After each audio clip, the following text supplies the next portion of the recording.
အားလုံးပဲမင်္ဂလာပါဗျာ Aero Gaming အနေပြန်လည်ကြိုဆိုပါရစေဗျာဒီနေ့မှာတော့ကျွန်တော်ရဲ့ Road to Mate Episode 6ပဲဖြစ်ပါတယ်ဗျာအခုဆိုရင်ကျွန်တော်ဝါရီယာနေပြီးတော့ Mate ကိုတက်မှာပေါ့နော်အကောင့်တင်ပြီးတော့ဝါရီယာနေ Mate ကိုတက်တဲ့အချိန်မှာကျွန်တော်အနေနဲ့ဘယ်နှပွဲလောက်ဆော့ရမလဲဆိုတာလည်းခံမှန်းပေးကြပါဦးဗျာဘလို့ RAM မြန်တက်မလဲဆိုလို့ရှိရင်တော့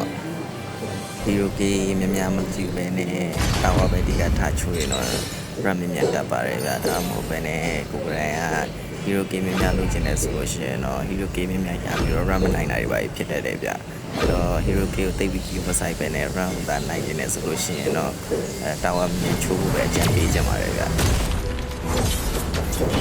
ဘုမဆဆမဲ့ပိကနာရဲ့အနေနဲ့လည်းပြည်ကျင်တာလေးရှိလို့ရှိရင်အောက်က comment မှာရေးခဲ့လို့ရပါတယ်ဗျကျွန်တော်နောက်ဗီဒီယိုမှာ reply လေးနဲ့ပြန်လာခဲ့ပါမယ်ဗျအားလုံးကျေးဇူးတင်ပါတယ်ဗျဗီဒီယိုလေးရရှေ့တာမို့လို့ထုံးစံနဲ့ကျွန်တော်နည်းနည်းကြော်ပါမယ်ဗျဒီဗီဒီယိုလေးမှာတော့အတီးသုံးတာမှမထည့်တော့ပါဘူးဗျ message ရှိတဲ့ရှိလေးနဲ့ကြည့်ရှုပေးကြပါအောင်ဗျ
အခုကျွန်တော်စုစုပေါင်း24ပွဲဆော့ပြီးတဲ့အချိန်မှာ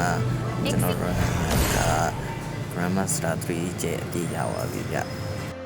ဗီဒီယိုလေးကိုကြိုက်နေတဲ့ဆိုလို့ရှိရင်တော့ like and subscribe လေးလုပ်ခဲ့ပြီးပါဦးဗျအားလုံးကျေးဇူးတင်ပါတယ်ခင်ဗျာနောက်ဗီဒီယိုမှာပြန်ကြပါမယ်နော်